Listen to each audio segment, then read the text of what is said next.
మనము ధ్యాన భాగంలోనికి వెళ్దాం. నా పూర్తి పేరు కురువ రామయ్య. నన్ను ఎక్కువగా రాము అని పిలుస్తూ ఉంటారు. అలాగున నేను రాముగా అనేక మందికి పరిచయం. మా స్వగ్రామం పుట్లూరు గ్రామం, కృష్ణగిరి మండలం, పత్తికొండ తాలూకా, కర్నూలు జిల్లా. ఒకప్పుడు మా కుటుంబాలు ఈ సువార్త అనే ప్రకాశానికి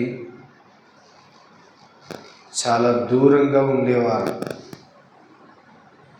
మా కుటుంబాలు విగ్రహారాధనకు చిరునామా అన్నట్టుగా కొనసాగుతూ వచ్చాయి.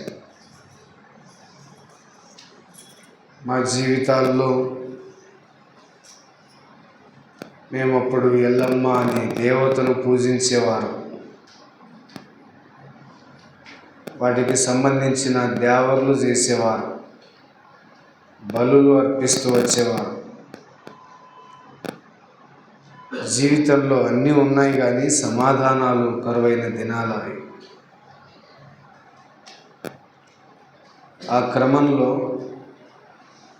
మా ప్రాంతానికి ఆ ఎమ్మిగనూరు ప్రాంతం నుంచి ఇక దైవజనుడు ఏలియా అని, ఇప్పుడు నిండు వృద్ధాప్యంలో ఉన్నాడు. వారు కాలినడకన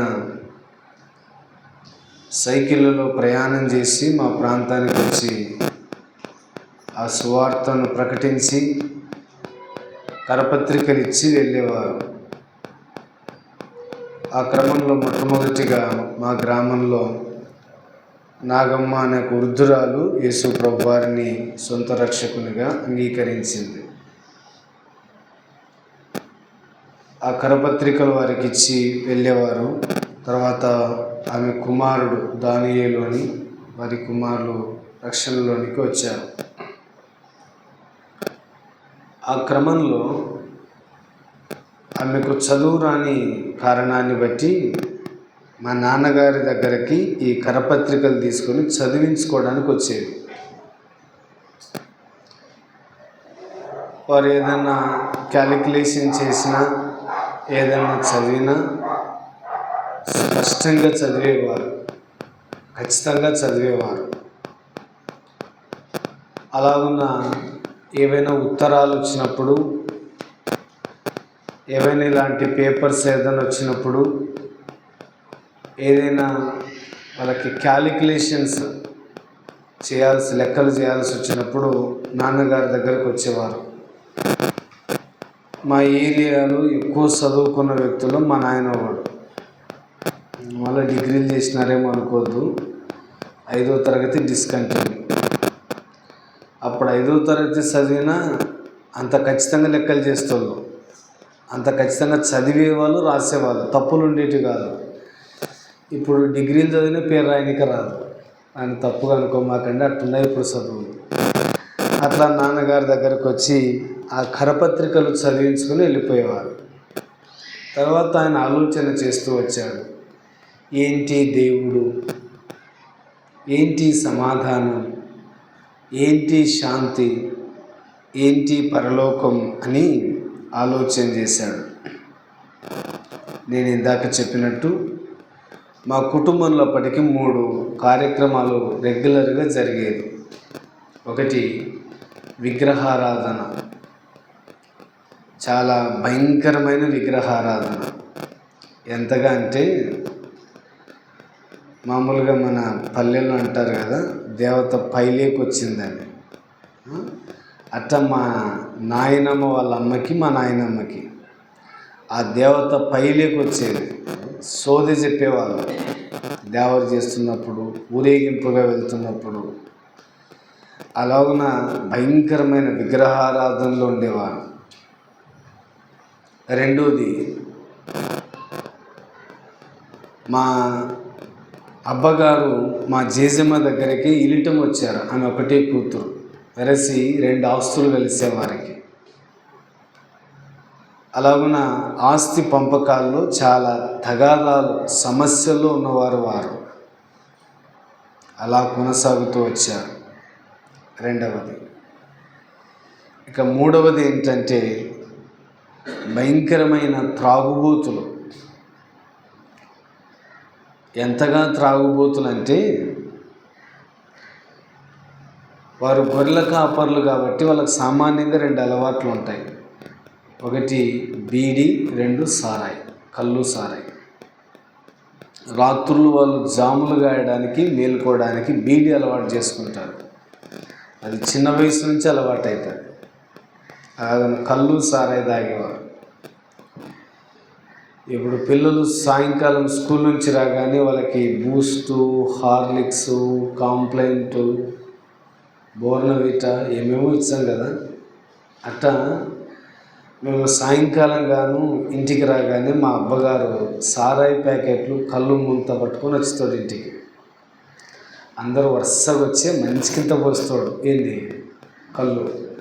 అందరూ మంచికింత తాగి చల్లగా పడుకుంటారు. ఎవరు కదలతోళ్ళు కూడా కాదు.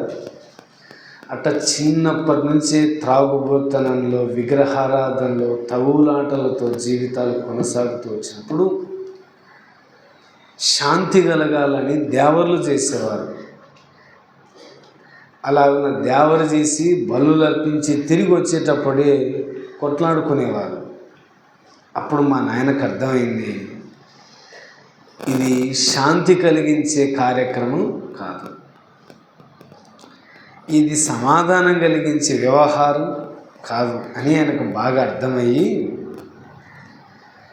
ఈ ఆలోచనలో పడ్డాడు. దేవుడు ఎవరు, ఇంత నిజదేవుడు ఎవరు, శాంతి కలిగించేది ఎవరు, సమాధానం కలిగించేది ఎవరు, మానవునికున్న సమస్య ఏంటి అని ఆయన ఆలోచన చేసినాడు. అర్థమయ్యి ఈ పత్రికలు చదువుకున్నాడు. తర్వాత మా ప్రాంతానికి 1992 ఆ ప్రాంతంలో నంద్యాల ప్రాంతం నుంచి టీచర్గా జోసఫ్ గారు అపాయింట్ అయ్యారు. మా బంధువుల ద్వారా ఆయనతో పరిచయం ఏర్పడి ఈయనకున్న సందేహాలన్నీ అడిగేవారంట. అడిగితే ఆయన నమ్మేవాడు కాదంటే మన ఆయన చెప్పిన మాట, వీళ్ళు వేరే కులస్తులు, కురువోళ్ళు, ఏడ నమ్ముకుంటారు వీళ్ళు, దేనికోసం అడుగుతున్నాడో ఈయన, ఎందుకోసం అడుగుతున్నాడో అని అనుమానించేవాడంట.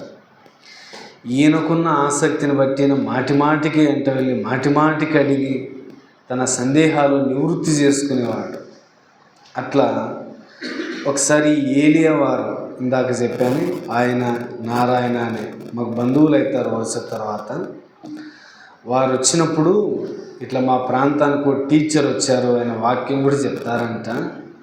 ఒకసారి మీటింగ్ పెట్టుకుందామని మీటింగ్ పెట్టుకొని ఆయన ఆహ్వానించినారు. ఆ మీటింగ్లో రోమాపత్రిక 5వ అధ్యాయాన్ని ఆధారం చేసుకొని వాక్యం చెప్పినాడు. ఒక మనుష్యుని ద్వారా పాపం ద్వారా మరణం ఎలాగున సంప్రాప్తమైందో అలాగే ఒక మనుష్యుని విధేయతను బట్టి ఆ ప్రభువైన యేసుక్రీస్తు ద్వారా రక్షణ ఎలాగో వచ్చిందో ఆయనకు అర్థమవుతూ వచ్చింది. తర్వాత యేసు ప్రభుని సొంత రక్షకునిగా అంగీకరించినాడు. ఆ దినాల్లో తను బాగా ప్రభావితం చేసిన వర్తమానాలు దైవజనులు ఆర్ఆర్కే మూర్తి గారి ప్రేమధార కార్యక్రమం చాలా ఆదరిస్తూ వచ్చింది, ధైర్యపరుస్తూ వచ్చింది. రెండవది, ఆయన ఆదరించిన మంత్లీ మ్యాగజైన్ కల్వరి ప్రేమధార జయపాల్ గారు రాసినటువంటి పుస్తకాలు చాలా ధైర్యపరుస్తూ వచ్చాయి. జీజాను గారు వారి వర్తమానాలు బాగా పొలాలకు వెళ్ళి వింటూ వచ్చేవాడు. అలాగున వింటూ వచ్చినప్పుడు ఒక మాట అర్థమయ్యి ఆర్ఆర్కే మూర్తి గారు ఇట్లా అన్నారంట, లోకస్తులకు విగ్రహాలు వారి గుళ్ళల్లో ఉండొచ్చేమో, కానీ క్రైస్తవులకు వాళ్ళ ఇళ్ళల్లో ఉంటాయి, వాళ్ళ గుండెల్లో ఉంటాయని చెప్పినాడంట. విగ్రహాలు ఉండకూడదు అని నిఖచ్చితంగా చెప్పినాడంట. ఆ మాట వినగానే సాయంకాలం ఇంటికి వచ్చేసి బాగా కుండపోతగా వర్షం పడుతుంది. మా నాన్నగారు ఎల్లమ్మ అని చెప్పాం కదా, కుండలు అవన్నీ 3 కుండలు ఉంటాయి, 3 కుండలు బియ్యం పోస్తారు, సున్నం పెడతారు, బొట్లు పెడతారు, ఏదో చేస్తారు.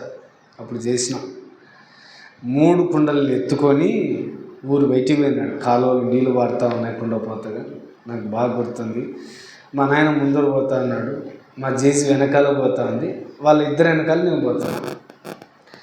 సో అట్లా ఊరు బయటకు వచ్చిన తర్వాత కుండలు తీసుకుని వెళ్ళి కాలువలో పడేసినాడు.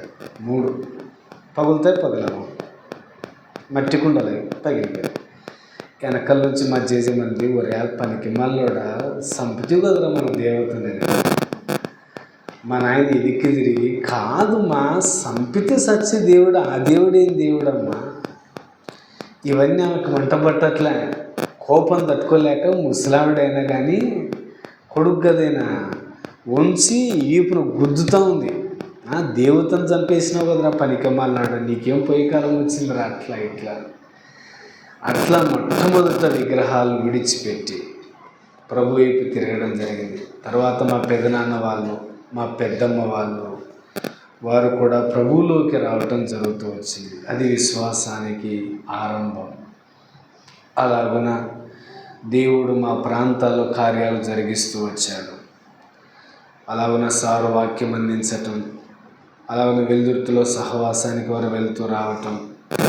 సో ఇలాగున జరుగుతూ వచ్చినప్పుడు చాలా వ్యతిరేకతను ఎదుర్కొన్నారు. కానీ ప్రభు కనికరించి వారందరినీ రక్షించడానికి ప్రభు కృప చూపాడు. భయంకరమైన విగ్రహారాధనలో ఉన్న మమ్మల్ని రక్షించినాడు. మా పెదనాన్న వాళ్ళను అలాగున రక్షిస్తూ వచ్చాడు. మా మేనత్త వాళ్ళు రక్షిస్తూ వచ్చాడు. వారి కుమారులను, కోడళ్ళను, మా అక్క, మా బావ వాళ్ళందరినీ రక్షించినాడు. సో ఆ క్రమంలో అది మొదటి తరంలో దేవుడు అద్భుతమైన విధానంలో రక్షణ కార్యం జరిగింది. మాది 2వ తరం. ఈ క్రమంలో మా పెదనాన్నకి 5 మంది ఆడపిల్లలు, మా చిన్న పెద్దనాన్నకి 2 కూతుర్లు, ఒక కొడుకు. ఆయనకు 5 మంది ఆడపిల్లలు, ఒక కుమారుడు. మా నాయనకి మేము 3 కొడుకులు. అప్పుడు వాళ్ళకున్న విశ్వాసాన్ని బట్టి అందరినీ 5 మంది ఆడపిల్లల్ని అన్యులకి ఇచ్చి పెళ్లి చేసినారు. అంటే మా కులమే, ప్రభువుని ఎరగని వాళ్ళకి ఇచ్చినారు. కొత్తగా దేవుని నమ్ముకుంటున్నారు, మందిరానికి వస్తున్నారు, అన్ని కార్యక్రమాలు ఉంటున్నారు. కానీ ఇట్లా ఇవ్వకూడదని చెప్తే నీకేం అందరూ మగపిల్లలు ఉన్నారు, నీకేం సమస్య ఏముంది, నాకు 5 మంది ఆడపిల్లలు ఉన్నారు, నాకు భారం అని వాళ్ళకున్న ఆ తక్కువ అల్ప విశ్వాసాన్ని బట్టి అన్యులకి ఇచ్చినారు. 5 మంది వారు అప్పటికి వాక్యంలో కాస్త ఎవరికి చదువు రాదు, ఎవరికి బడి మెట్లు కూడా ఎక్కిన వాళ్ళు కాదు. ప్రభు కృపను బట్టి చెప్పగలను. వారు 5 మంది ఇక్కడ విన్న వాక్యం, నేర్చుకున్న సత్యాలు వారి జీవితంలో చాలా పనిచేసినాయి. వారి భర్త ఇంట్లోకి వెళ్ళిన తర్వాత వారు మాదిరిగా జీవించడం జరిగింది. ప్రభు కృపను బట్టి చెప్తాను. వారు 5 మంది ఎక్కడున్నారో 5 చోట్ల సంఘాలు ఉన్నాయి. అందులో మా ఆఖరి చెల్లి ఒక చెల్లి ఉంది. ఆయన ఏకంగా దైవ సేవకునికి ఇచ్చి పెళ్లి చేసినారు. ఆ పాప పరిచర్యలో ఉంది. అలాగున వారి విశ్వాసాన్ని బట్టి బైబిల్లో ఒక మాట ఉంటుంది కదా, విశ్వాసురాలైన భార్య తన ప్రవర్తన బట్టి భర్తను రాబట్టొచ్చు అన్నది అది వరకు నేను చదివిన అప్పుడు చూసిన, వాళ్ళని చూసిన. అట్లా ఉన్న మా అక్క వాళ్ళు రక్షించబడ్డారు. తర్వాత నేను బేసిక్గా సైన్స్ స్టూడెంట్ని, యాదన్న కానీ చేర్చే సూచే నమ్మాల, ప్రాక్టికల్గా ఉంటేనే నమ్మాల, గుడ్డిగా నమ్మకూడదు అనేది నా వర్షన్. సో పర్టికులర్గా నేను కెమిస్ట్రీ స్టూడెంట్ని కాబట్టి నాకు చాలా జీల్, అది వస్తేనే ఒప్పుకుంటాను, లేకపోతే ఒప్పుకునేవాడిని కాదు. అట్లాగున్న దేవుని కూడా అట్లే నమ్మాలా అని అనుకున్న తలంచేవాడిని. అట్లా కొంతకాలం జరుగుతూ వచ్చింది. అప్పటికి తల్లిదండ్రులు అంటే సత్య భయం. వారు పెట్టిన భయాన్ని బట్టి వాక్యం బైబిల్ ఇచ్చి పంపించేవారు హాస్టల్కి. సో అలాగున తిరిగి సెలవులకు వచ్చేసరికి ఆ వాక్యం ఎంత చదివినామో చెప్పాలన్నమాట. మా నాయనకి ఎన్ని అధ్యాయాలు చదివినామో చెప్పాలా. ఎండాకాలం సెలవులకు వెళ్తే మరి దసరాకి వెళ్తే సంక్రాంతికి వెళ్తే మళ్ళీ ఎండాకాలం. అట్లా నేను చదువుతోని కాదు, మనకు పుస్తకాలు ఎక్కువ, ఆటలు ఎక్కువ. కానీ చదువుతోని కాదు, ఈ సెలవులోకి వచ్చి అడుగుతాడు అని అక్కడక్కడ అండర్లైన్ చేసుకుంటూ వెళ్ళేవాడిని. ఎవరన్నా బైబిల్ చూసినప్పుడు అండర్లైన్ చేసుకుంటే అట్లా అండర్లైన్ చేసుకునేవాడిని. మా నాయన ఇంటికి వచ్చినా ఖచ్చితంగా అడుగుతుండే, చదివినాడంటే చదివినా దండికి చదివిన డాడీ అని చెప్తుంటుంది. ఏం చదివినంటే అంత అండర్లైన్ చేసి పెట్టినంటే యాడ అండర్లైన్ చేసింటే అన్నీ అడుగుతుండే, చెప్పురా ఏందో గట్టిగా అండర్లైన్ చేసినా రింగ్తో అండర్లైన్ చేసి చెప్పురా అని. మనం చదివితేనా అది అట్లా మోసం చేసేవాడిని. అట్లా కొన్ని ఏళ్ళు గడిచింది. సో 10th అయిపోయింది, ప్రభు కృపను బట్టి డిస్టింక్షన్లో పాస్ అయ్యాను. 90% దేవుడు స్కోర్ ఇచ్చాడు. ఇంటర్ నంద్యాలలో చదివాను. సెలవులకు ఒకసారి ఊరికి వచ్చినప్పుడు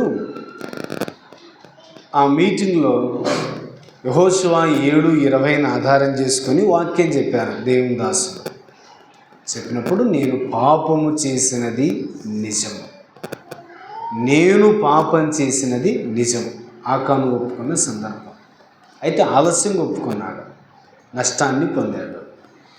ఆ మాట నన్ను కూడా నిలబెట్టేసింది. నేను పాపం చేసింది నిజం, నేను పాపం చేసిన, నా జన్మ పాపం, జీవితం పాపం, క్రియలు పాపం, పాపానికి వచ్చే జీతం మరణం.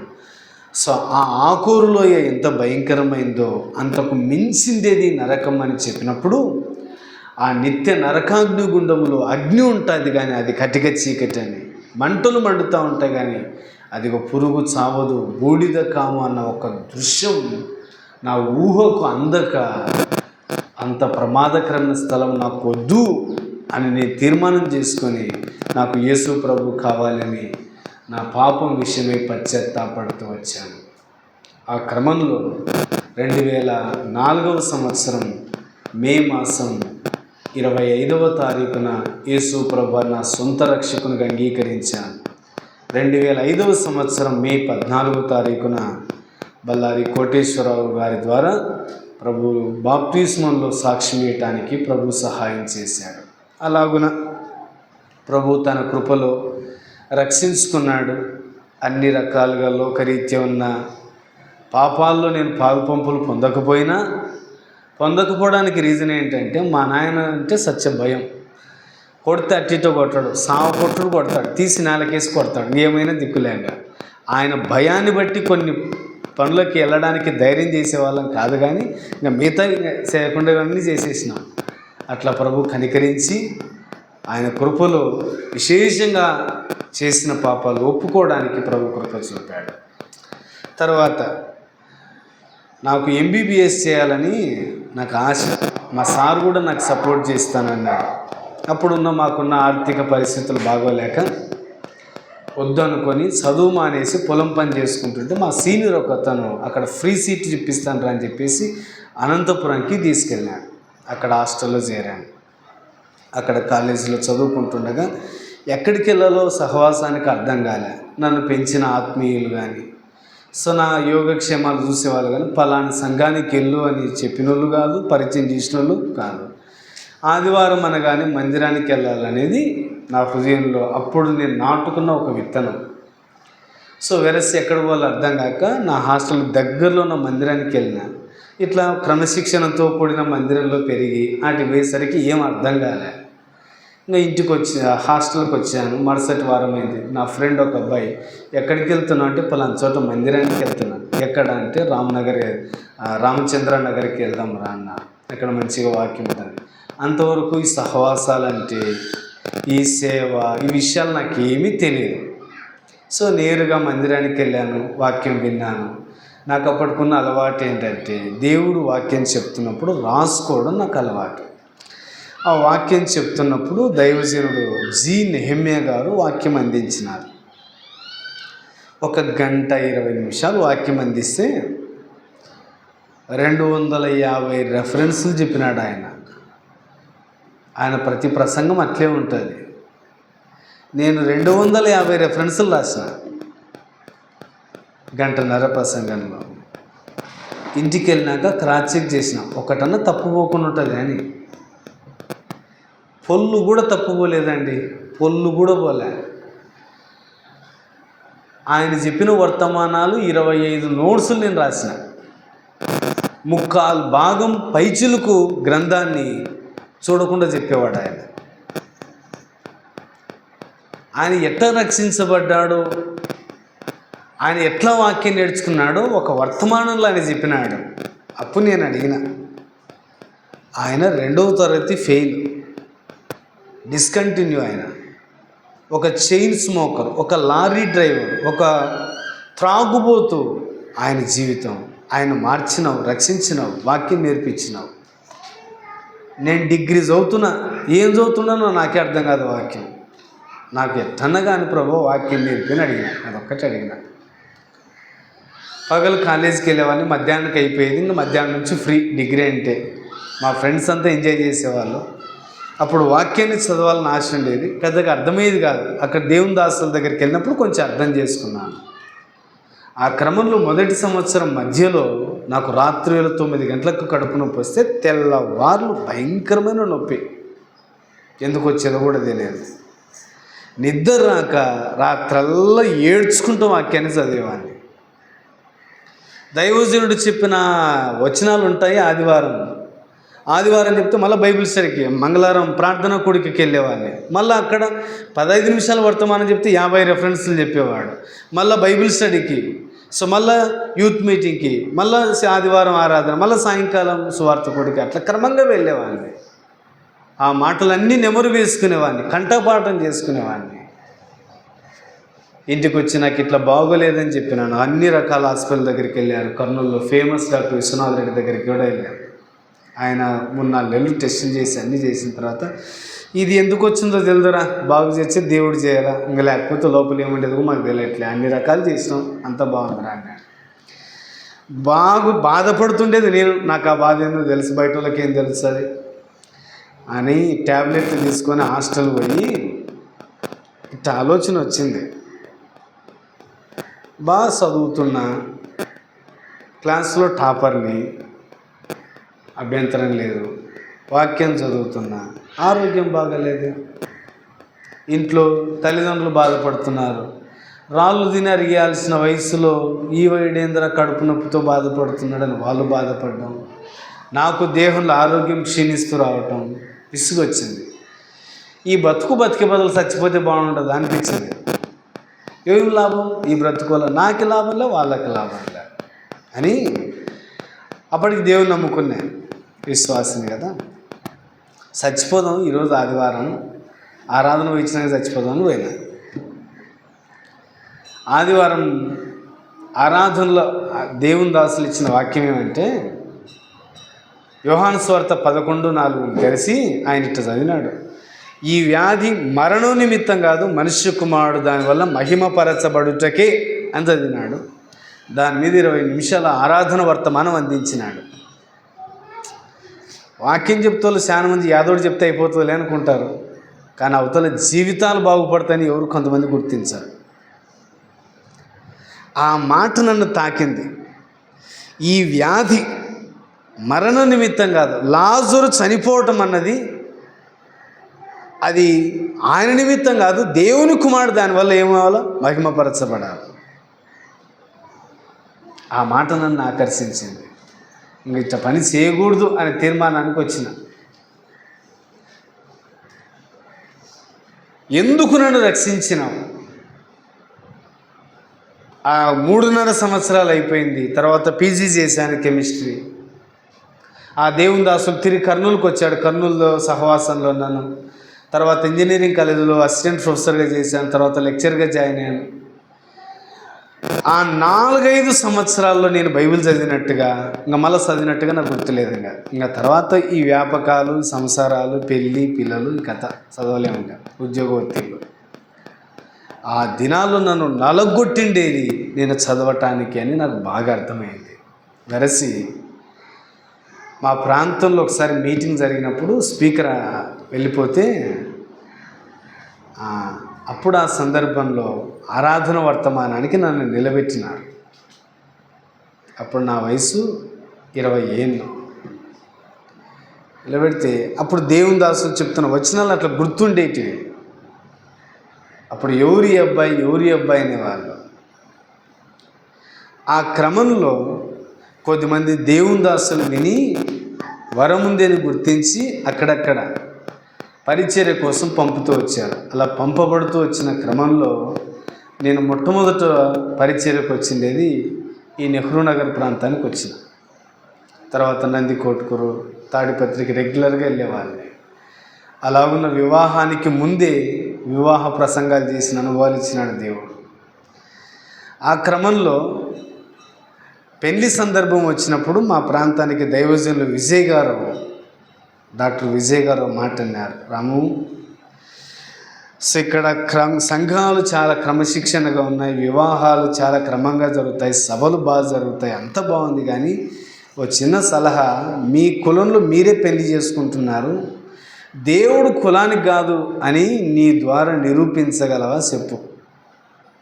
కష్టం ఉంటుంది, పోరాటం ఉంటుంది అంటే నేను అన్నాను, ప్రార్థన చేయండి సార్, దేవుడు ఎట్లా నడిపిస్తే అట్లా జరగని అని ఆయన చిత్తానికి అప్పగించుకున్నాను. నేను చెప్పాను కదా, నా పీజీ అయిపోయిన తర్వాత నేను ఫస్ట్ ఇంజనీరింగ్ కాలేజీలో చేసిన తర్వాత ఇంజనీరింగ్ కాలేజీలో అమ్మాయిలు చూసినాక మీరు తప్పుగా అనుకోమాకండి, బుద్ధుంటే ఇంజనీరింగ్ పిల్లలు చేసుకోకూడదు అనుకున్నాను. తర్వాత బీఈడి చేసినాను. ఆ బీఈడి ప్రాక్టికల్స్కి ఏమో వీళ్ళు ముందే ప్రాక్టికల్ చేస్తారు, వద్దులే ఈ బీఈడి వాళ్ళని బీటెక్ వాళ్ళని చేసుకోకూడదని నేను మనసులో నిశ్చయం చేసుకున్నాను.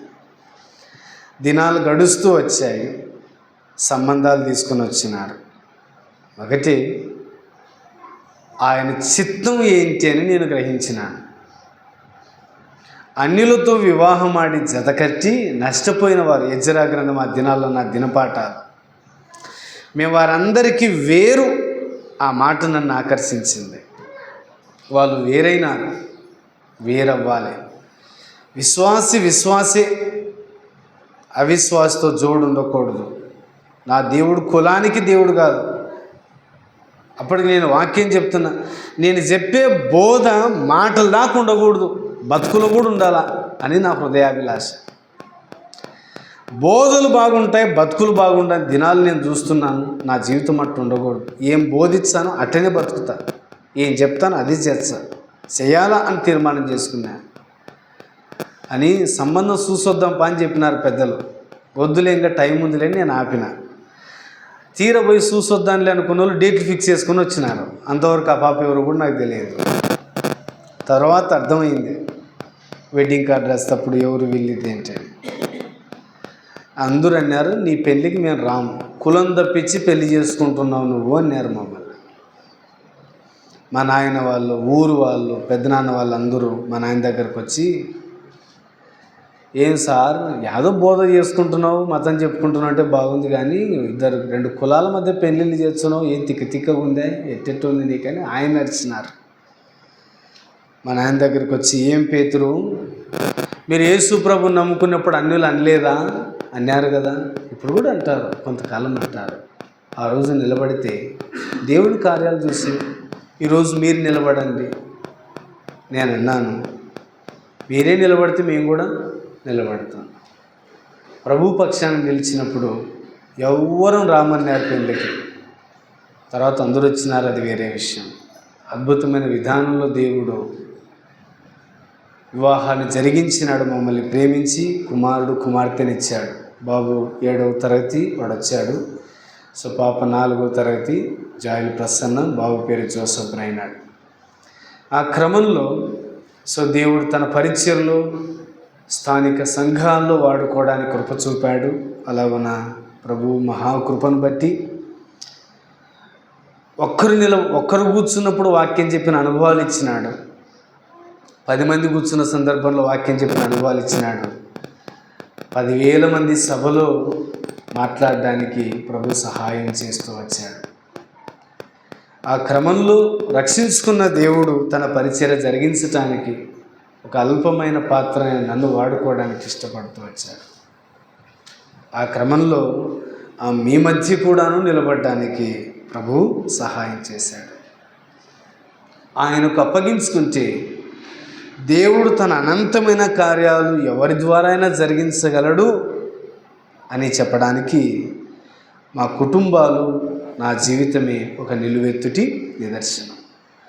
ప్రభువుకు మనం అప్పగించుకోకపోతే ఆయన మన ద్వారా ఏమీ చేయలేడు అని నేను ఘంటాపదంగా చెప్పగలను. కాబట్టి క్రైస్తవ జీవితాలు అన్నవి మాదిరితో కూడిన జీవితాలుగా ఉండాలి అని నాకు ఈ క్లుప్త సాక్ష్యం ద్వారా చెప్పదలుచుకున్నాను. ఇటు సాక్ష్యాన్ని దేవుడు మన జీవితాలకు క్షేమాన్ని కలిగించును గాక. రండి ఇప్పుడు ధ్యాన భాగానికి వెళ్దాం. మరి ఇంతసేపు సాక్ష్యం చెప్పినారు, ఎంతసేపు చెప్తారో వాక్యం అనుకోవద్దు. నాకు ఇవ్వబడిన సమయాన్ని ప్రకారం నేను ముగించడానికి ప్రయత్నం చేస్తాను. సో ఎందుకంటే మధ్యాహ్నం కూడా ఉంది కదా, వస్తారా మీరు? ఎవరు తెలుసు అన్నట్టారేమో, మీరు వస్తారని ఆశ. అందుకోసం సగం ప్రసంగం చెప్పి పంపించా, తర్వాత సగం ప్రసంగం మధ్యాహ్నం కంటిన్యూ చేద్దాం. రైట్?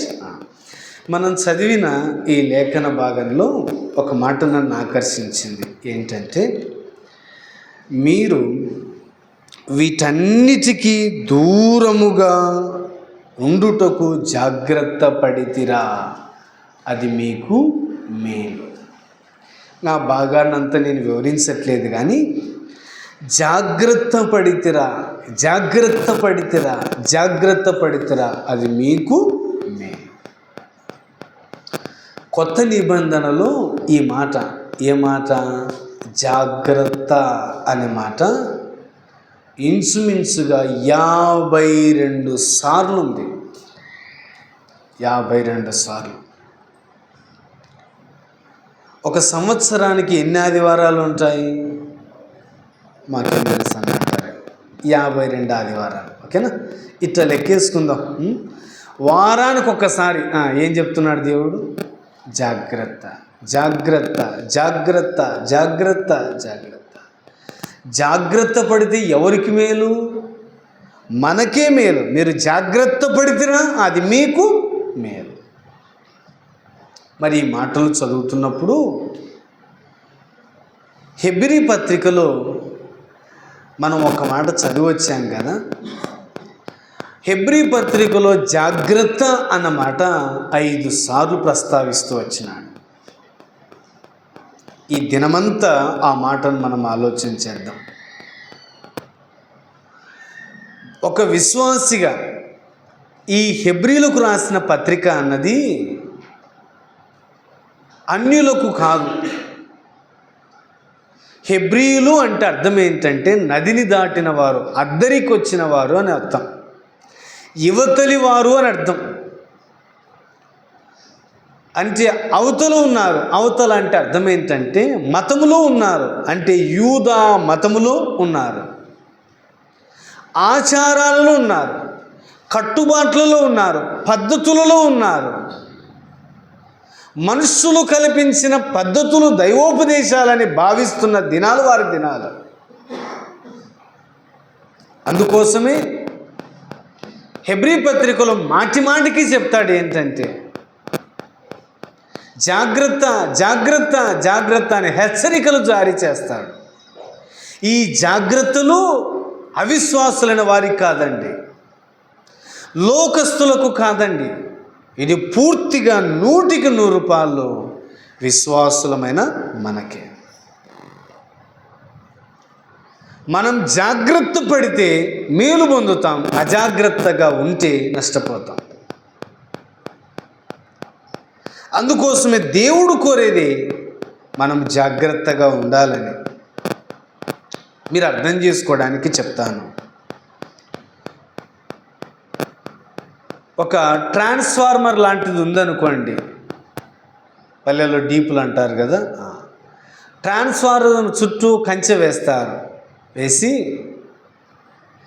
ఆ ట్రాన్స్ఫార్మర్ చుట్టూ ఉన్న కంచె మీద ఒక బొమ్మ పెడతారు.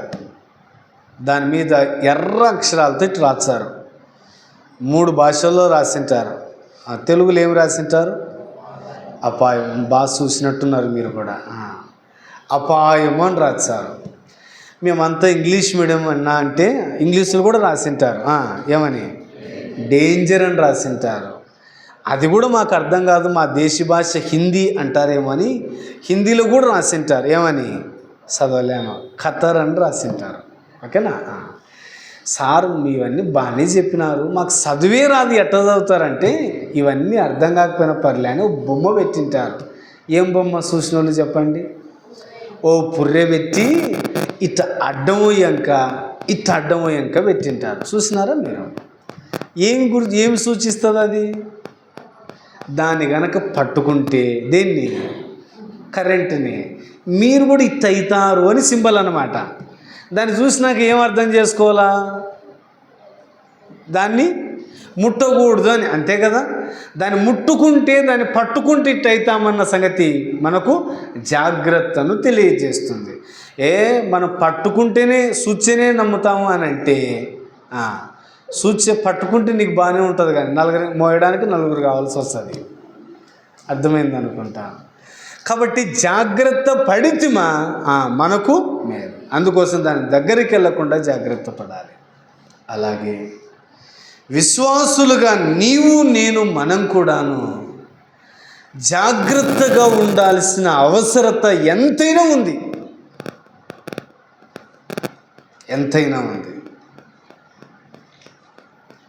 ప్రతి విషయంలో దేవుని పిల్లలుగా జాగ్రత్తగా ఉండాలని ప్రతి వారము బోధిస్తున్నట్టుగా 52 సార్లు ఒక కొత్త నిబంధనలోనే చెప్పినాడు. మరి ఏ విషయాల్లో జాగ్రత్తగా ఉండాలో ఒక 5 సంగతులను మనం ఈ దినం ధ్యానం చేస్తాం. సమయ అందుబాటును బట్టి మనం ఒకదాని తర్వాత ఒకటి చూస్తూ వెళ్తాం. రండి. మొదటిగా అపోస్తలుడైన పౌలు హెబ్రీలకు రాసిన పత్రిక చదవండి. 2వ అధ్యాయం 1వ వచనం చదవండి. కావున మనము వినిన సంగతులను విడిచిపెట్టి కొట్టుకొని పోకుండునట్లు వాటి యందు మరి విశేష జాగ్రత్త కలిగి ఉండవలెను. నంబర్ 1 ఇలా రాసుకుందాం. విడిచిపెట్టి కొట్టుకొని పోకుండునట్లుగా జాగ్రత్త అని చెప్పలా, విశేషమైన జాగ్రత్త కలిగి ఉందా. ఇది మొదటి జాగ్రత్త. ఎట్లాంటి జాగ్రత్త అంటే విశేషమైన జాగ్రత్త. దాన్ని పేతురు అంటాడు, మనము పూర్ణ జాగ్రత్త గలవారమై ఆయన అంటాడు.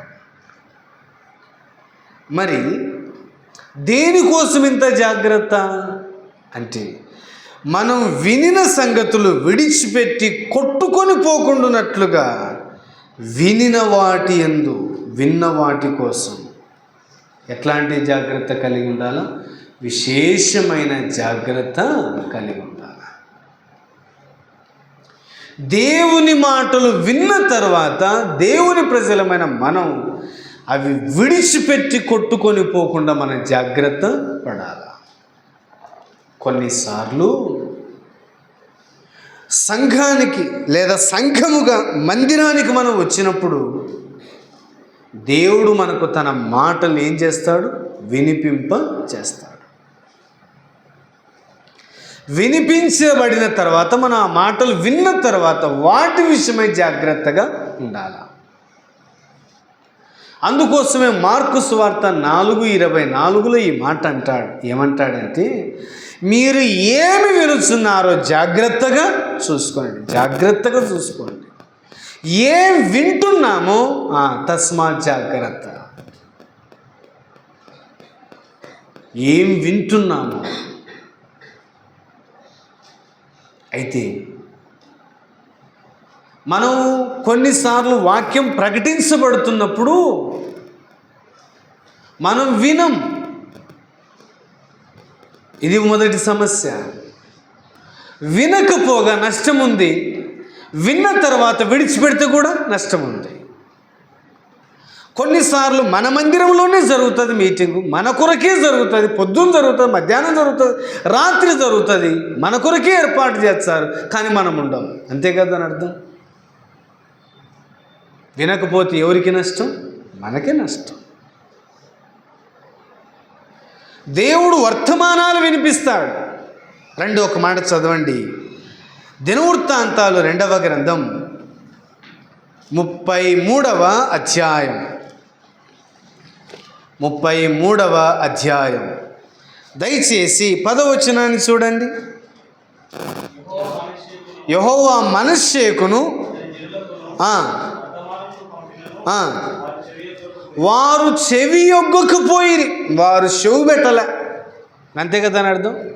వర్తమానాలు పంపినను, వర్తమానాలు చెప్పినను, బోధ చేసినను వారు చెవి యొగ్గకపోయిరు, వారు వినల. విశేషంగా మనస్సే వినల. అందుకోసం వారు అశ్షూరీయులు వచ్చి వారిని బంధించి బబులోనుకు తీసుకొని వెళ్ళినట్టుగా లేఖనంలో మనం చూస్తాం. వారు వినల. మనం వినకపోవడానికి గల కారణాలు ఏంటి? 3 కారణాలు నేను చెప్తాను. మనం ఎందుకు వాక్యం వినలేకపోతున్నాము అంటే, మనం ఎరిగినట్టుగా ప్రకటన గ్రంథం 2వ అధ్యాయంలో మాటి మాటికి ప్రభువు చెప్పిన మాట, 2వ అధ్యాయం 7వ వచనములో చెవి గలవాడు ఆత్మ సంగతిలో చెబుతున్న మాట వినును గాక. తర్వాత 17వ వచనం ప్రకారం కూడాను చెవి గలవాడు సంఘములతో ఆత్మ చెప్పుచున్న మాట చెవి గలవాడు వినును గాక. 20వ వచనం చెవి గలవాడు వినును గాక. చెవులుంటే ఏం చేయాలి? మనం వినాలా? ఉండాలి లేదా మీకు చెవులు? ఉండే బారు శాటల్లోకి ఉంటాయి, ఏనుగులకు ఉంటాయి మన చెవులు. ఉండేది దేనికి? దేనికోసం అక్క చెవులు ఉండేది?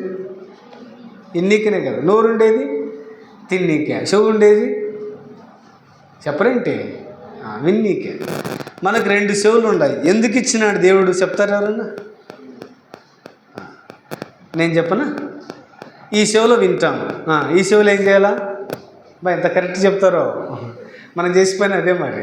ఈ చెవులు బాగా వింటాం, ఈ చెవులు ఏం చేస్తాం? అది మందిరం దాటకుని వదిలేసి వెళ్ళిపోతాం. ఏం ఆత్మీయంగా ఏం ప్రయోజనం పొందుతాం చెప్పండి?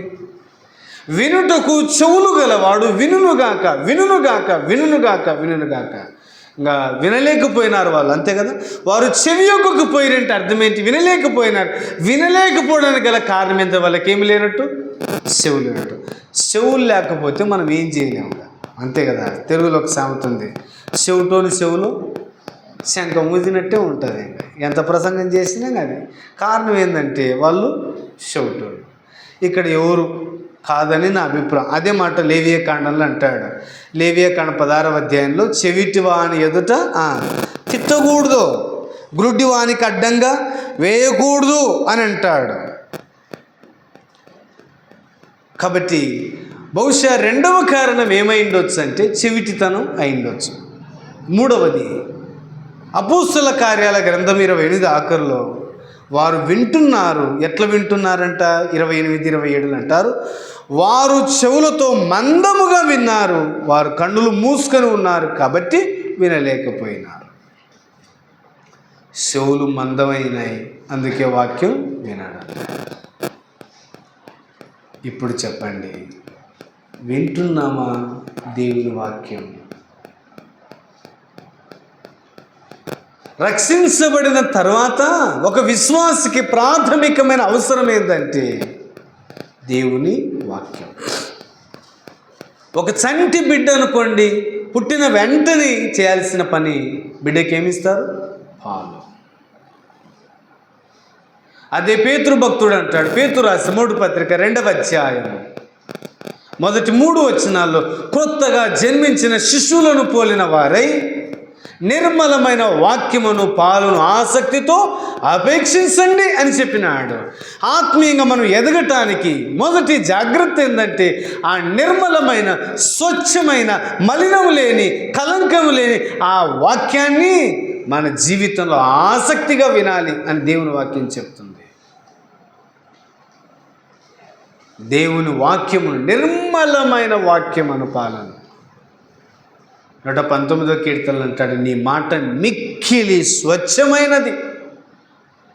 ఆ స్వచ్ఛమైన మాటను మనకు వినిపించబడుతున్నప్పుడు మన ఆత్మీయ క్షేమం కోరి మనం ఏం చేయాలి? దేవుని మాటలు వినాలి. ఇంకెట్లా వినాలో ఒక మాట చూడండి. నిర్గమాకాండం 23వ అధ్యాయం 23వ అధ్యాయం దయచేసి గమనించండి. 23వ అధ్యాయం 21వ వచనం, ఆయన సన్నిధిని జాగ్రత్తగా ఉండి ఆయన మాట వినాలి. ఆయన మాట జాగ్రత్తగా ఉండి ఆయన మాట వినాలి. కాబట్టి మొదటిగా మనం చేయాల్సిన పని ఏంటంటే, ఆత్మీయంగా మనం క్షేమంగా ఉండాలి అని అంటే దేవుని మాటలు మనం జాగ్రత్తగా వినాలి. మనం రోజుకి ఎన్నిసార్లు తింటామండి? తినతోళ్ళ చెప్పండి. 3 సార్లు. అది అఫీషియల్గా. స్నాక్స్ కూడా లెక్కేయాలి కదా. ఆ స్నాక్స్ కూడా భోజనాలు మాత్రం తింటారు. మరి ఇంకా ఏం చేస్తాం? అది 5 పూట్లు అయితే 5 పూట్లు తింటేనే ఆరోగ్యాలు సరిగా లేవు. వారానికి ఒక్కపారి వాక్యం వింటారండి. ఏం ఆత్మీయ క్షేమాన్ని పొందుతాం చెప్పండి? ఏం ఆత్మీయంగా బలంగా ఉంటాం చెప్పండి? అపవాది కొంచెం తోచసాలు పడిపోతాం. కారణం ఏంటంటే, ఇదిగో హెబ్రీలు కూడాను 25 ఏళ్ళ అనుభవం ఉంది, కానీ మీరిప్పటికీ పాలు తాగవలసిన వాళ్ళే కానీ బలమైన ఆహారం తినవారు కాదు. వాక్యము బలమైన ఆహారం ఉంది, పాలు కూడా ఉన్నాయి. సంటిపీటలకు పాలిచ్చినట్టుగా ఇంకా పాలతోనే పోషించాల్సి వచ్చింది, కానీ బలమైన వాక్యం అందించలేకపోయినాడు. కారణం వల్ల ఆత్మీయ స్థితి ఎదగల. మరి ఎందుకోసం ఈ జాగ్రత్త అంటే, వింటున్నాం సరే, వింటున్న తర్వాత విన్న సంగతిలో విడిచిపెట్టి కొట్టుకొని పోకుండానట్లుగా జాగ్రత్త కలిగి ఉండాలి. ఇందులో 4 విషయాలు నోట్ చేయండి. మొదటి జాగ్రత్తగా విడిచిపెట్టి కొట్టుకొని పోకుండా ఉండాలి అని అంటే దేవుని మాటలు మనం చేయాల్సిన 4 పనులు చూసి ప్రార్థన చేద్దాం. రండి. మొదటిగా సామెతల గ్రంథం 4వ అధ్యాయం 3వ వచనం చదవండి. సామెతలు 4:3, 4:13. ఉపదేశమును విడిచిపెట్టక.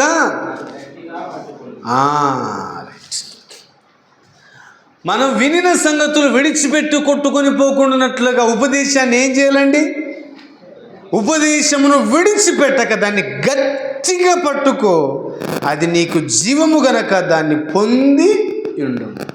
ఎందుకు వాక్యాన్ని విడిచిపెట్టి కొట్టుకొని పోకుండా జాగ్రత్త పడాలంటే, దేవుని వాక్యం మనకేం కలగజేస్తుందండి? జీవాన్ని కలగజేస్తుంది. ఈ వాక్యం ద్వారా మనం బ్రతుకుతాం.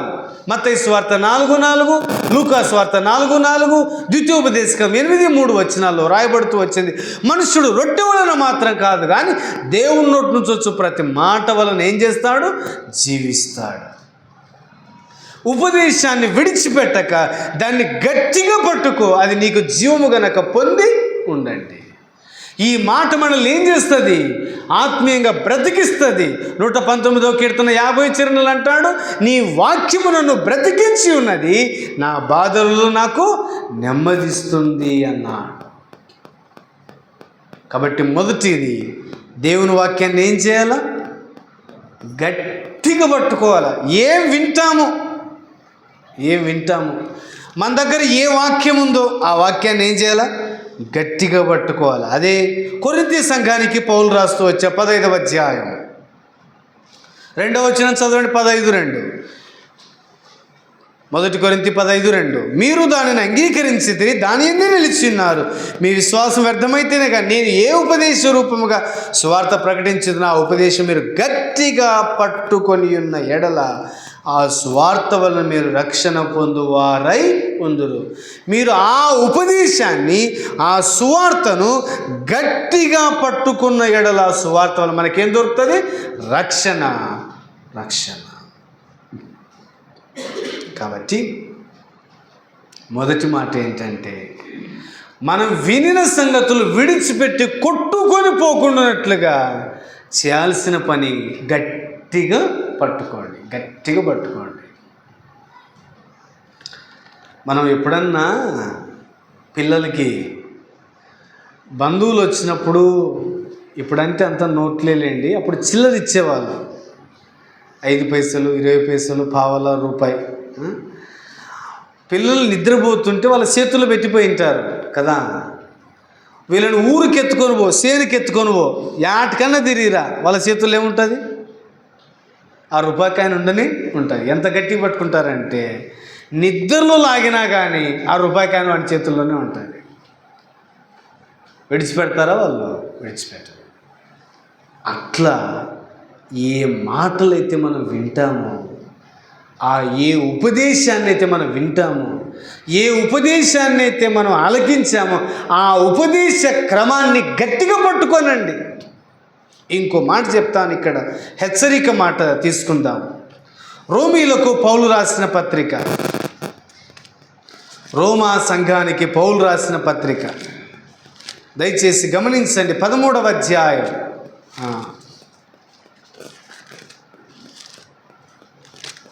మన్నించండి, 6వ అధ్యాయం 17వ వచనం, 6:17. మీరు పాపమునకు దాసులై ఉంటిరి, కానీ ఏ ఉపదేశ క్రమానికి మీరు అప్పగింపబడుతురో దానికి హృదయపూర్వకంగా లోబడిన వారై అని వాక్యంలో రాస్తూ వచ్చినాడు. ఏ ఉపదేశ క్రమానికి మీరు లోబడ్డారో అన్నాడు. ఏ ఉపదేశాలైతే విన్నారో, ఏ ధర్మశాస్త్రాన్ని విన్నారో, ఏ చట్టాన్ని విన్నారో, ఏ క్రమాన్ని విన్నారో, ఇది న్యాయం, దాన్ని గట్టిగా పట్టుకో. దేవుని వాక్యాన్ని గట్టిగా పట్టుకోండి. దేవుని ఉపదేశ క్రమాన్ని గట్టిగా పట్టుకోనండి.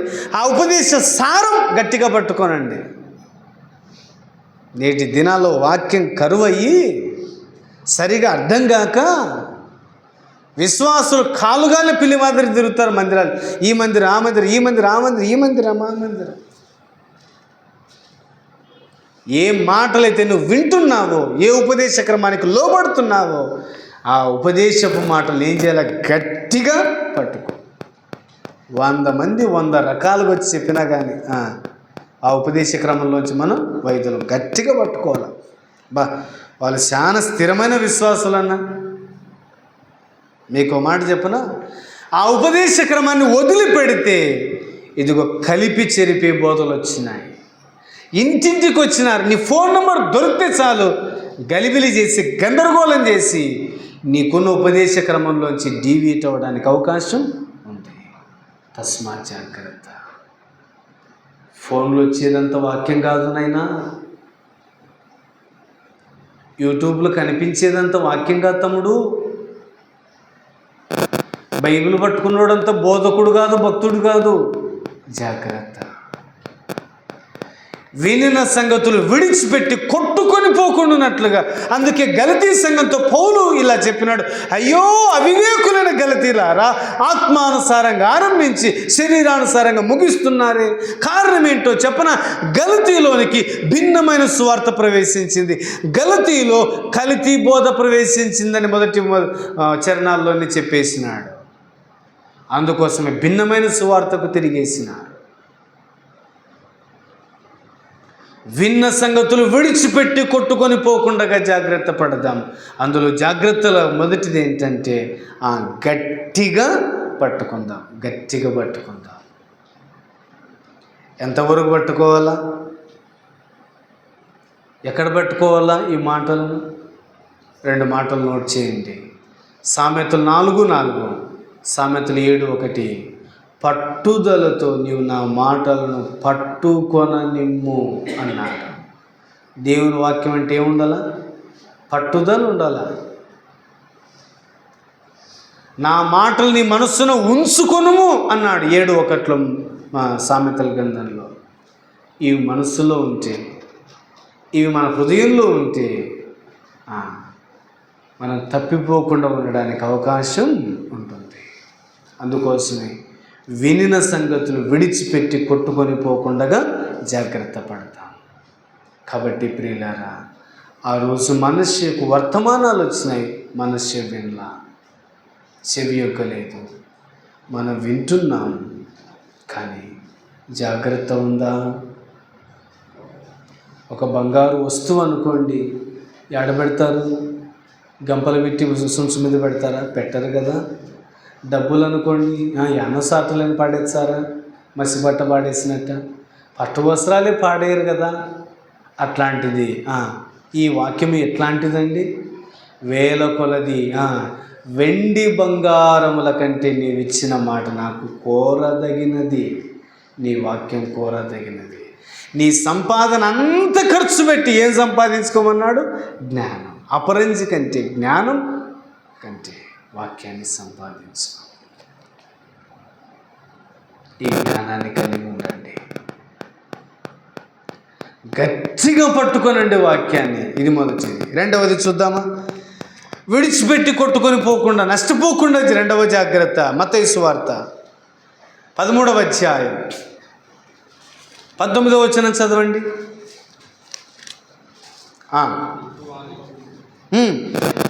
చదవండి.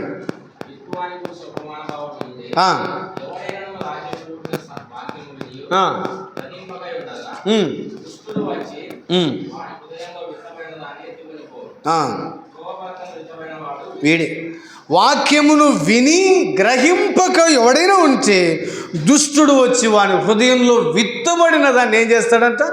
ఎత్తుకొని పోతాడు. అంటే విన్న సంగతులు ఏమైనట్టు ఇప్పుడు చెప్పండి? విడిచిపెట్టబడినట్లే. ఏమండి, వాక్యం వింటున్నాము. మొదటిది విన్న మాటలు గట్టిగా పట్టుకుందాము. రెండవది విన్న మాటలు ఎడల గ్రహింపు కలిగి ఉందాం. గ్రహిద్దాం, అర్థం చేసుకుందాం, అపార్థం చేసుకోకూడదండి వాక్యాన్ని. వారు గ్రహింపక ఉండగా దుష్టుడెవరు? అపవాది ఏడవెత్తుకుంటూ పోయినాడంట. హృదయంలో విత్తబడిన మాటలు వాడు ఎత్తుకొని పోయాను. వాని బాధ అంతా ఏం తెలుసా? అపవాది వాడు దుష్టుడు కదా, వాక్యాన్ని ఎత్తుకొని పోతాడు. ఏం నాటిపోతాడు? మధ్యన చెప్పరేంటి? గురుగుల్లో నాటిపోతాడు. గోధుమ లాంటి విత్తనాలు నాటితే రాత్రి ఎత్తుకొని పోయి ఏమి నాటుతాడు? దాని ప్లేస్లో గురుగులు నాటుతాడు. మనం అంతా అనుకుంటాం, సంఘ పెద్దలు, సేవకులు, అన్నమ్మ వాళ్ళకి బలి చెప్తున్నానన్న వాక్యం. మరి రాత్రి ఏమైంది? ఎప్పుడు వచ్చినాడు అపవాది? చూడండి మత్తయి సువార్త 13వ అధ్యాయంలో ఆ మాట గమనించండి. 27వ వచనం. అప్పుడు ఆ ఇంటి యజమాని దాసులు అతని యొద్దకు వచ్చి, అయ్యా నీవు పొలంలో మంచి విత్తనాలు విత్తినావు కదా, అందులో గురుగులు ఎక్కడి నుంచి వచ్చినవని అడిగిరి. ఇది శత్రువు చేసిన పని అని వారితో చెప్పగా, శత్రువు ఎప్పుడు చేసినాడు? 25వ వచనం చూడండి. మనుష్యులు నిద్రించుచుండగా అతని శత్రువు వచ్చి గోధుమల మధ్యన ఏం చేసినాడు? గురుగులు ఎత్తిపోయినాడు. సంఘం నిద్రపోతే, సేవకుడు నిద్రపోతే, బాధ్యతలు నిద్రపోతే జరిగినది మనం వాక్యమే విత్తినాము. రాత్రి ఏం చేసినాడు? దాన్ని ఎత్తుకపోయినాడు. వాళ్ళకి వాక్యం అర్థమైందా? అర్థం కాలే. వాక్యం వింటాము, దాన్ని గ్రహించాం. వాక్యం వింటాము, ఆత్మీయత కావాల్సి వస్తుంది, ఆచారం కావాల్సి వస్తుంది. నీకేమర్థమైంది వాక్యం? మరి నాకు అర్థం కాల. రాత్రి వాడు ఎత్తుకొని పోయినాడు. ఎవరు? అపవాది ఎత్తుకొని పోయినాడు. ఎత్తుకొని పోయి దాని ప్లేస్లో ఏం నాటినాడు? గురుగు నాటినాడు. మనం యాదోట్లే మొక్కనే కదా, పెరుగుతుందిలే అని మనం అనుకుంటాం. సేను మొత్తం గోధుమలు అనుకున్నా, లాస్ట్కి ఏమొచ్చినాయి? గురుగే ఇచ్చింది. మీరు దాదాపుగా పొలాల్లో పనిచేసేటోళ్ళే కదా, మీకు ఈ అనుభవాలు ఉంటాయి. పొలంలో పంట మొక్కలు ఎక్కువ ఉంటాయి, కలుపు తక్కువ ఉంటుంది, అంతేనా? అందుకోసమే గడ్డి మందు కొడతారు చాలాసార్లు. ఫస్ట్ కొట్టేస్తారు, అంటే ఇంకా గడ్డి మొలసకూడదు అని. తర్వాత ఏం చేస్తారంటే కలుపు తీస్తారు, అవన్నీ తీసేస్తారు. ఇంకా ఏముంటాయి? మొక్కలు మాత్రమే ఉంటాయి, అంటే పంట మొక్కలు మాత్రమే ఉంటాయి. ఒకవేళ సోమరులైన ఇంటి యజమానులు ఉన్నారనుకోండి, సో కొత్తగా కలుబడినప్పుడు కలుబడింది తీయాలంటారు. నెల అయినాక సేను ఏమవుతుంది? బీడవుతుంది. కరెక్టేనా కాదా? అన్న తర్వాత ఏం చేస్తుంది? ఇంకా వదిలేయండి ఏం చేస్తాం? ఇంకా గడ్డిలో కలిసిపోయింది అది, ఇంకా తీయడానికి రాదు. తీయడానికి వచ్చే దాంట్లో గోధుమలు కూడా బయటకు వచ్చాయని దాంతో పాటు నష్టపోవడానికి అవకాశం ఉంటుంది.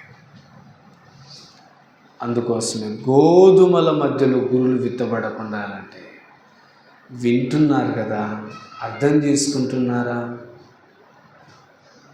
ఏమండి, దేవుని వాక్యం విన్న తర్వాత అది నీ గ్రహింపులోనికి వచ్చిన తర్వాత వారు గ్రహింపక ఉండగా, మరి గ్రహిస్తే ఏమవుతుందంట? చూసి ముందుకెళ్దాం. 23వ వచనం చూడండి. అక్కడే 23వ వచనం, మంచి నీళ్ళు విత్తబడిన వాడు వాక్యం విని గ్రహించువాడు అట్టివారు సఫలులై 100 అంతాలుగా, ఒకడు 60 అంతలు, ఒకడు 30 అంతాలుగా ఫలించును. ఏళ్ళు గడుస్తున్నాయి, ఒక్క ఫలం కూడా లే. ఏమండి, దినాలు గడుస్తున్నాయి, ఆత్మీయతలు అభివృద్ధి చెందుతూ ఉన్నాం, కానీ ఒక ఫలం ఉందా? గ్రహిస్తే ఏముంటాయి చెప్పండి? ఫలాలు ఉంటాయి. గ్రహించకపోతే దుష్టుడు ఏం చేస్తాడు? ఎత్తుకొని పోతాడు. నెహెమ్యా గ్రంథంలో ఎజ్రా అనే భక్తుడు పుల్పిట్ మీద నిలబడి వాక్యం చెప్తే అందరూ గ్రంథం తీయగానే అందరూ నిలబడ్డారండి. వాక్యం చెప్పినాడు. ఇప్పుడు నెహెమ్యా ఏం చేసినారో చూడండి. నెహెమ్యా గ్రంథం 8వ అధ్యాయం 8వ వచనం చదవండి. 8, 9 వచనాలు.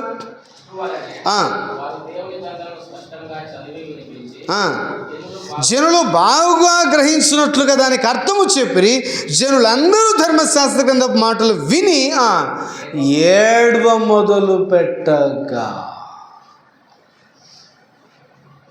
వాక్యం విన్నాక ఏమండి, ధర్మశాస్త్ర గ్రంథపు మాటలు విని అర్థం చేసుకొని గ్రహించి, అయ్యో ఎంతగా పాపంలో ఉన్నాము, ఎంత అపరాధంగా చేసినాము, ఎంత అన్యాయంగా చేసినాము, ఎంత దోషక్రియలు చేసినామని ఏడవ మొదలు పెట్టగా, విన్న మాటలు ప్రయోజనం అవ్వాలి అని అంటే ఈ గ్రహింపు రావాలా, ఫలాలు రావాలి అని అంటే ఈ గ్రహింపులోనికి రావాలా. వారు గ్రహించి విని ఏడవ మొదలు పెట్టగా, చెరసాల నాయకుడు పౌలు శీలలు పాటలు పాడుతూ అంటే వాక్యం చెప్తా అంటే విని ఆ బొండాలన్నీ తెగిపోయిన తర్వాత ఎక్కడ పోయినారో కనపడకపోతే వెంటనే ఆయన ఆత్మహత్య చేసుకోదలిచి ప్రయత్నించినప్పుడు వాళ్ళు ఆపిన తర్వాత ఇట్లా అంటారు, అయ్యలారా, రక్షణ పొందడానికి నేనేం చేయాలా? వాక్యం విన్నాక ఎప్పుడన్నా ఇట్టు అనిపించిందా అని? ఏమ్మా, ఒకసారైనా గ్రహించినావా? ఒకసారైనా అర్థం చేసుకున్నావా? నేను దీన్ని విడిచిపెట్టాలి అంటే విడిచిపెట్టాలి, దీనికి స్వస్తి చెప్పాలంటే స్వస్తి చెప్పాలి. వాక్యం వింటారు, వారు గ్రహింపరు అని ఇందాక మనం చదువుతూ వచ్చాం. అపోస్తల 28-27లో మనం చూసాం. వారు గ్రహించారు. అర్థం చేసుకోరండి. అర్థం చేసుకోరు, పక్కన పెడితే అపార్థము చేసుకుంటారు. కొంతమంది అంటారు, అంత మా గురించి చెప్పినాడు వాక్యం, నీ గురించి చెప్పకపోతే ఎవరి గురించి చెప్పాలి ఏమి. కొంతమంది అంటారు, వాళ్ళు వచ్చింటే భలే ఉంటుండే ఈరోజు, నువ్వు వచ్చినావు కదా, మరి నువ్వు మేలు పొందావా? ఇంకా వాళ్ళే, నువ్వెప్పుడు? అర్థం చేసుకోండి, వాక్యాన్ని గ్రహించండి. 2 మాటలు విన్నావా? 2 మాటలు అర్థం చేసుకో చాలు. మన మర్మాలన్నీ అవసరం లే, 2 మాటలు అర్థం చేసుకో. అర్థం చేసుకుంటే క్షేమం పొందుతా, అపార్థం చేసుకుంటే నష్టం పొందుతా. గ్రహించండి. గ్రహిస్తే ఏం చేయాలో ప్రభువా అనే పశ్చాత్తాపం వాళ్ళలో కలిగింది. నేను సంగతి చెప్తాను మీరు అర్థం చేసుకోవడానికి, గ్రహిస్తే ఎట్లుంటుందని చెప్పడానికి. ఒకసారి ఒక అక్కగారికి 4 పిల్లలు ఉన్నారంటండి, 4 కూతుర్లు. 4 కూతుర్లకి 4 పేర్లు పెట్టినారు. మళ్ళీ ఇవేం పేర్లు అని అనుకోకూడదు మీరు. పెద్ద పాప పుట్టినారంట. తర్వాత అడుగుతా మీకు పేర్లు చెప్పాలి మీరు, ఓకేనా? పెద్ద పాప పుడితే పెద్ద పాపకి ఇట్లా పేరు పెట్టినారంట. ఏమని పేరు పెట్టినారంటే విరిగిన అని పేరు పెట్టినారంట. ఏం పేరు? వాక్యం చెప్పరు, పర్లే, ఇట్లాంటివన్నీ చెప్తారు మీరు, సంతోషం. రెండో పాప పుట్టింది. రెండో పాపకి ఏమని పేరు పెట్టినారంటే చిరిగిన అని పేరు పెట్టినారంట. ఇవేం పేర్లన్నా అనకూడదు, అక్క పెట్టుకుంది, వాళ్ళ ఇష్టం అది, అంతే కదా. మనం మల్లమ్మ పుల్లమ్మని పెట్టుకుంటాం కదా, అట్లా అక్క పెట్టుకుంది అనమాట. మొదటి పేరు ఏం పేరు? విరిగిన. రెండో పేరు ఏం పేరు? చిరిగిన. ఒక మూడో పేరు పెట్టుకుందంట, పాడైపోయిన అని పేరు పెట్టుకుందంట. ఏం పేరు? ఇంకా నాలుగో పేరు, ఆఖరి పేరు ఏం పేరు పెట్టుకుందంటే చనిపోయిన అని పేరు పెట్టుకుందంట. ఏమన్నా ఇంత పని అయిపోయిందంటే అంతే మరి. 4 పేర్లు పెట్టుకొని ముద్దుగా పిలుచుకుంటుందేమని. విరిగినా, చినిగినా, పాడైపోయినా, చచ్చిపోయినా అని. ఆ కూతురు కూడా అట్టే పలికితోళ్ళు అనమాట. ఒకసారి ఏమైందంటే వాళ్ళ ఇంటికి నాలాంటి పాస్టర్ పోయినాడు. వాక్యం చెప్పినాక, రాన్న శానాలే మా ఇంటికి రాక కనీసం కాఫీ అన్న తాగుతురా అన్న, కనీసం టీ అన్న తాగుతురా అన్న అని ప్రేమతో పిలిస్తే అక్క సాయంకాలం కానీ ఇంటికి పోయినాడు అనమాట. ఎవరు? నాలాంటోడు. తర్వాత మీకు అర్థమవుతుంది నాలాంటోడు ఎందుకన్నా అని. ఓకేనా? మొత్తానికి ఇంకా సేవకుడు ఇంట్లో రాగానే అంత హడావిడి ఉంటుంది కదా. రాగానే పెద్ద కూతుర్ని పిలిచింది. దేనికోసం? ఓ కుర్చీ చేపిద్దామని. పెద్ద పాప పేరు ఏం పేరు? అమ్మా విరిగినా, మన ఇంటికి సేవకుడు వచ్చినాడు పాప, కుర్చీ తీసుకురా. అమ్మా విరిగినా కుర్చీ తీసుకురా అమ్మా అన్నాడంట, అనిందంట. ఈయన అనుకున్నాడు కుర్చీ ఇరిగిపోయిందేమో అని. కుర్చీ ఇరిగిపోలే. ఆ పాప పేరు ఏం పేరు? అక్క ఇరిగిపోయిన కుర్చీ ఎందుకు లెక్క, ఇటు కూర్చుంటాలే అన్నంట. అన్న కూకుండా మరి మీరు అంతా తగ్గించుకుంటే మాత్రం నేల మీద ఎట్ట కూర్చో సాపన్న తెప్పించా అని. రెండో పాప పేరు ఏం పేరు?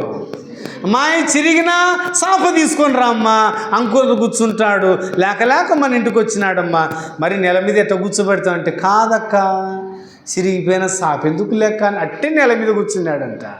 మరి ఎంత తగ్గింపన్నా, కుర్చీ మీద కూర్చోకపోయి సాప మీద కూర్చోపోయి. ఒరిజినల్గా కుర్చీ ఇరిగిపోలే, సాప చిరిగిపోలే. ఇక 3వ మాటకు వద్దాం.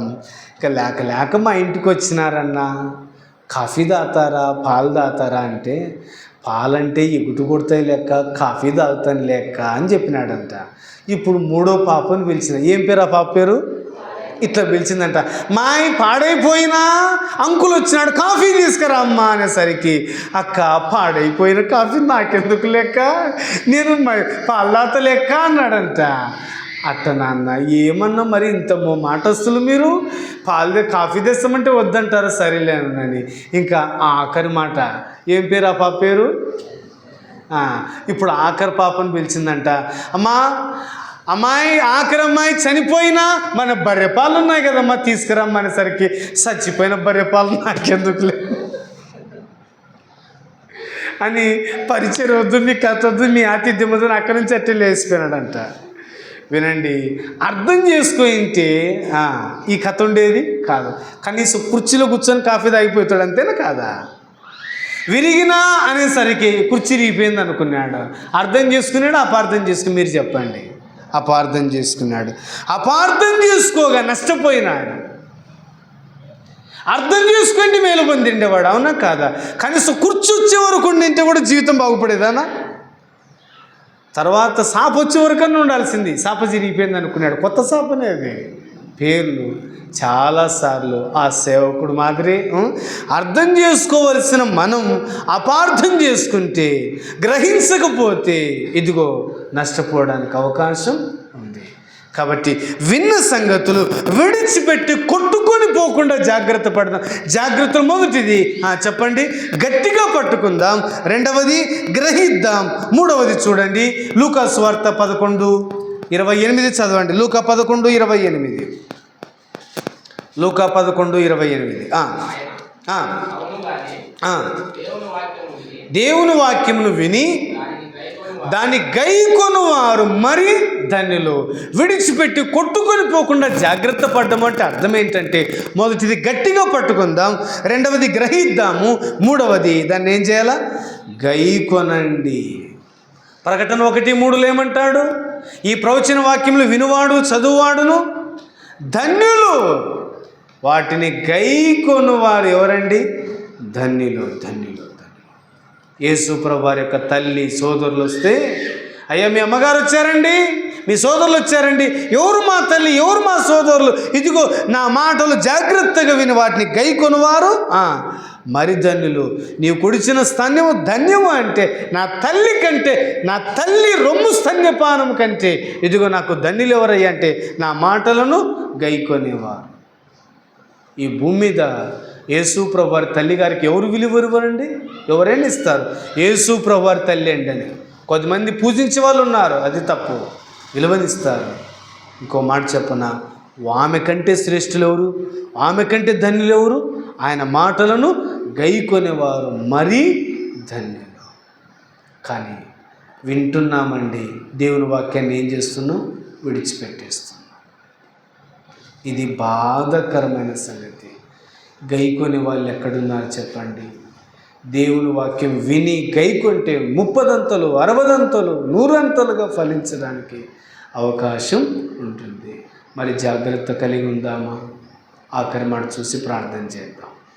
సో ఇర్మియా గ్రంథం 30:3 నేను నీతో చెప్పు మాటలన్నిటినీ ఒక పుస్తకములో వ్రాసి ఉంచుకొనుము, గ్రంథస్థము చేయండి. విన్న సంగతులు విడిచిపెట్టి కొట్టుకొని పోకుండానట్లుగా ఏం చేయాలా? ఒక పుస్తకములో, పేపర్లో కాదు. పేపర్ ఈరోజు ఉంటుంది, మధ్యాహ్నానికి పోతుంది.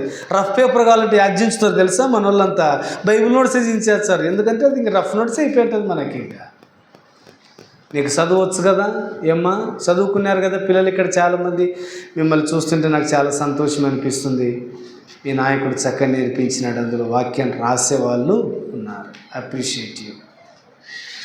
దేవుని వాక్యాన్ని గ్రంథస్థం చేయండి. యెహోవా దొరుకు కాలంలోనే వెతకండి. వాక్యము ధారావాహికంగా ధారాళముగా మనకు ప్రకటించబడుతున్నప్పుడు కొట్టుకొని పోకుండానట్లుగా, విడిచిపెట్టబడకుండానట్లుగా జాగ్రత్త పడదామండి. ఒక పుస్తకంలో రాసి పెట్టుకో. ఇర్మియా రాసి పెట్టుకో. భవిష్యత్తులో పనికొస్తాయి. నేను ఇందాక చెప్పానుగా సాక్ష్యంలో, ఒక దైవ సేవకుడు చెప్తూ ఉండగా 4-5 సంవత్సరాలు 25 నోట్సులు రాసుకోవడానికి నా ప్రభు నాకు సహాయం చేశాడు. ప్రభు కృపని చెప్పగలను. అలాగున నేను రాసుకున్నాను. నేను చెప్పే వర్ధమానాలు కూడా నేను రాసుకుంటాను. మరలా ఎక్కడ నేను మర్చిపోతాను, ఆ సందేశాలు మరలా ఎక్కడ నాకు పనికొస్తాయో అని ఇట్లాంటి డైరీల్లో నేను రాసుకుంటూ వచ్చాను. ఈ డైరీ నెంబర్ ఎంత అండి? మాకేం తెలుసు అని అంటారు? 58. ఇట్లాంటి డైరీలు 100 రాసుకున్నా. ఒక్కొక్క పుస్తకానికి ఒక్కొక్క డైరీ పెట్టి నేను రాసుకుంటూ వస్తున్నాను. ఒక దైవసేవకుడు వాక్యం చెప్పినాడు అనుకోండి, ఈ మాట ఈ గ్రంథానికి సంబంధించినది. ఈ గ్రంథం చదువుతున్నప్పుడు ఈ పుస్తకం, ఈ భాగం, ఈ డైరీ నా దగ్గర ఉంటే కంపారిటివ్గా చేసుకొని నా ఆలోచనలు, దైవజనుల ఆలోచనలు, పెద్దల ఆలోచనలు, వ్యాఖ్యానకర్త ఆలోచనలు రాసి పెట్టుకుంటే భద్రం, భవిష్యత్తుకు పనికొస్తుంది. ప్రాక్టీస్ చేయండి. నేను అనుభవించా, మేలు పొందా, మీకు కూడాను నేను ప్రేమతో చెప్తున్నాను. ఒక క్లాస్లో పాఠం చెప్పగానే టీచర్ వెంటనే బోర్డు మీద రాసి మీ నోట్బుక్లో రాయండి అంటాడు. ఏంటికి? మెటీరియల్ ఇచ్చారుగా, ఇచ్చినా కానీ రాయమంటాడు. ఎందుకు తెలుసా? ఒక్కసారి రాస్తే 10 సార్లు చదివేదానికంటే ఒకసారి రాస్తే మేలని వీరేశలింగం అంటాడు. ఒకసారి రాయండి. దాన్ని నేను అంటాను గ్రంథస్థం చేయండి. ఇప్పుడు ఈరోజు వాక్యం చెప్పినాను, గుర్తుంటుందా ఉండదా? చెప్పినోడికి నీకు తెలుసు, మాకేం గుర్తుంటుందన్న అంటారు. మళ్ళీ ఎప్పుడో అన్న పిలిచారు కదన్నా, మళ్ళీ ఎప్పుడో పిలిచినప్పుడు వచ్చి అడిగినాడు, ఏం చెప్పినానక్క అంటే, ఏమో అన్నా మాకేం తెలుసు అంటారంట. మరుపు మానవుని సహజం. మర్చిపోకుండా ఉండాలంటే విడిచిపెట్టి కొట్టుకొని పోకుండానట్లుగా విత్తబడిన మాటలు వేస్ట్ కాకుండా మన విశేషమైన జాగ్రత్త కలిగి ఉన్న 4 సూత్రాలు. 1 చెప్పండి, గట్టిగా పట్టుకుందాము. 2వది గ్రహిద్దాము. 3వది గైకొందాము. 4వది గ్రంథస్థం చేద్దాం. ఇట్లాంటి వాక్యమే మన మధ్య నివసించడానికి పరలోకమును వదిలిపెట్టి ఈ భూమి మీదకు మడలు ప్రేమించిన మన దేవుడు ఈ భూమి మీదకి అవతరించినాడు. ఆ వాక్యం వింటే, ఆ వాక్యం గైకొంటే, ఆ వాక్యాన్ని అర్థం చేసుకుంటే, ఆ వినుట వల్ల విశ్వాసం మనకు కలుగుతుంది. వినుట క్రీస్తును గురించిన మాట వలన కలుగుతుంది. ఇదిగో ఆ మాటలని వింటే నీ జీవితం మారిపోతుంది. ఆయన నీ ప్రియ రక్షకుడుగా, నిన్ను ప్రేమించిన వాడుగా, పరలోకం నుంచి భూమి మీదకి అరుదించి ప్రాణం పెట్టి సమాధి చేయబడి తిరిగి లేచిన ప్రేమామూర్తి అయిన దేవుడు ఈ మధ్యాహ్నం నిన్ను పిలుస్తూ ఉన్నాడు. రావటానికి సిద్ధమేనా? ఇదే మిక్కల అనుకూలమైన సమయం, ఇదే రక్షణ దినం. ఈ మాటలు వినిపించబడుతున్నప్పుడు నిర్లక్ష్యం చేసి, అలక్ష్యం చేసి దాటిపోతే అదే హెబ్రీ 2:3 అంటాడు, ఇంత గొప్ప రక్షణను నిర్లక్ష్యము చేసినాడు మనమేలాగూ తప్పించుకోలేము. ఇదే మిక్కిలి అనుకూలమైన సమయం, ఇదే రక్షణ దినం. ఇట్టి మాటలు దేవుడు మన వినికిడిలో సమృద్ధిగా ఆశీర్వదించునుగాక. ఆమేన్. దేవుడి ఇట్టి మాటలను మన వినికిడిలో ఆశీర్వదించుగాక. ప్రార్థన చేద్దాం. దయగలిగిన మా తండ్రి, మీ పాదాలకు స్తోత్రం. ఉదయకాలం క్లుప్త సాక్ష్యం సందేశాల ద్వారా మేము ఏ విషయాల్లో జాగ్రత్త కలిగి ఉండాలో మాకు జ్ఞాపకం చేస్తూ ఉన్నారు. అందును బట్టి మీకు వందనాలు చెల్లిస్తున్నాం. విత్తబడిన మాటలు దీవించమని, ఆశీర్వదించమని, స్థానిక సంఘాన్ని అభివృద్ధిపరచమని, వచ్చిన ఒక్కొక్కరిని పేరు పేరున దీవించమని యేసుక్రీస్తు నామములో అడిగి వేడుకొనుచున్నాం మా తండ్రి.